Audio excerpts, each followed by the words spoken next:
안녕하십니까. 오늘은 원자재 슈퍼사이클 세 번째 시간, 최근 철강 시세 급등과 함께 추가되고 있는 아연의 수요에 대해서 살펴보는 시간을 가져보고자 합니다. 몇 주 전까지만 해도 물음표에 가깝던 원자재의 급등세가 이미 슈퍼사이클에 진입한 거 아닌가 하는 추측들이 올라오고 있는데요. 국내 상황부터 살펴보겠습니다. 2020년 10월 국내 철강 재고가 발표되었는데 컬러 강판과 아연 도강판 재고가 전월 대비 4.7%, 15.7% 감소하는 모습을 보여주었습니다. 원료 수출입 가격도 대단합니다. 아연 도금 코일의 경우 11월 2주 대비 12월 2주 가격이 톤당 55불 증가한 760불을 찍었습니다. 거의 4주간 7에서 8% 사이 상승한 셈인데요. 위에 보시면 철 스크랩, 즉 고철 상승폭은 더 무시무시합니다. 일주일 사이에 386불짜리가 55불이 뛰었습니다.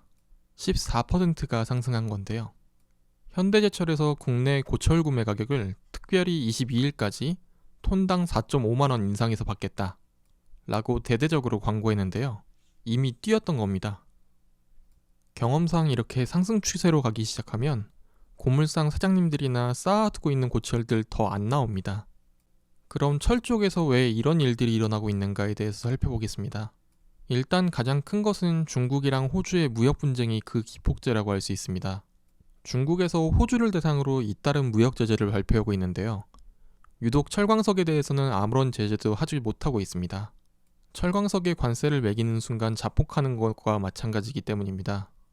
이에 호주는 스마트하게 업체끼리 생산량을 줄이면서 가격을 서서히 올려받고 있습니다. 그에 따라서 철광석 시세도 폭증 중이고요. 원재료 값이 올라가니 여기저기 곡소리가 들려오기 시작합니다. 국내 샌드위치 패널 업계가 강판을 구하지 못해서 일을 하지 못하고 있다는 뉴스가 나오고 있습니다. 사진의 저 제품이 샌드위치 패널인데요.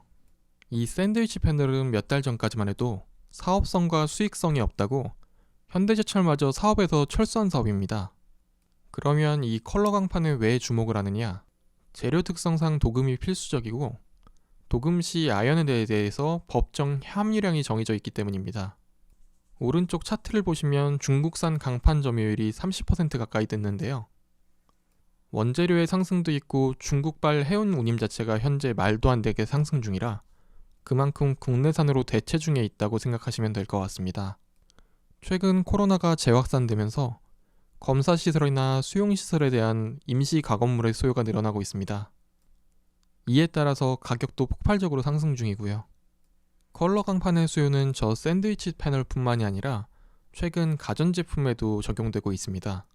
냉장고나 세탁기 등이 예전처럼 단일 색상으로 나오지 않고 모델에 따라서 원재료부터 색상을 주문하는 형식으로 출시되고 있기 때문입니다. 아연 도금판의 가장 큰 고객인 자동차 회사들도 최근 생산량이 늘어나고 있습니다. 중국 자동차 회사들의 생산량이 최근 코로나 이전의 생산량을 회복했다는 결과가 나왔는데요. 최근 아연 도금판의 중국 시세를 보면 어마어마합니다.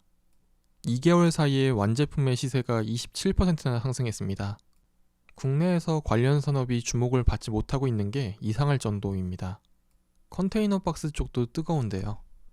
사실 전체적인 컨테이너 박스의 양이 모자란 것도 있지만 코로나 대처에 대해 선방하고 있는 중국 및 동아시아 쪽에 대비해서 유럽 및 미국 대륙의 경기가 워낙 안 좋다 보니까 유럽이나 미국으로 가는 컨테이너 수요는 폭발하고 반대로 미국이나 유럽에서 중국 및 동아시아로 오는 물동량이 거의 없는 상황입니다. 결국 출발할 때 대비 절반 정도밖에 컨테이너를 못 실어오는 상황입니다. 영상을 제작하면서 최근 컨테이너 박스 시세를 보고 정말 놀랐는데요.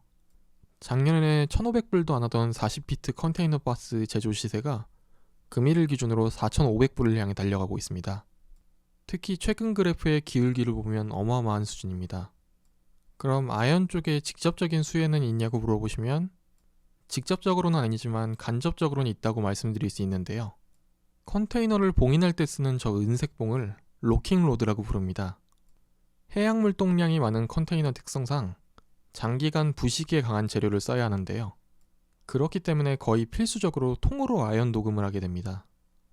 아연 도금이 친환경적인 공정은 절대 아니기 때문에 중국 일부에서만 제작되고 있고요. 사진에서 같이 쇠로 제작된 재료를 녹인 아연에 담궈서 도금합니다. 산업 전반이 회복하면서 산업 경기에 가장 민감한 구리와 아연의 시세가 상승을 보이고 있습니다. 철에 비해서 워낙 생산량이 적기 때문에 시세 변동도 큰 특성상 상승세는 계속 이어질 것 같고요. 순수한 아연 시세만 최근 3개월간 15%가량 상승했는데 앞으로 더더욱 주목해 볼 만할 것 같습니다. 현재 이 이외에도 펄프나 은 등 다양한 원자재 시장에서 유의미한 시세 변동이 일어나고 있습니다. 조금 더 부지런하게 한 발짝 앞서서 투자하면 좋은 기회가 나타날 것 같습니다. 이번 주도 성공 투자하시기 바랍니다. 감사합니다.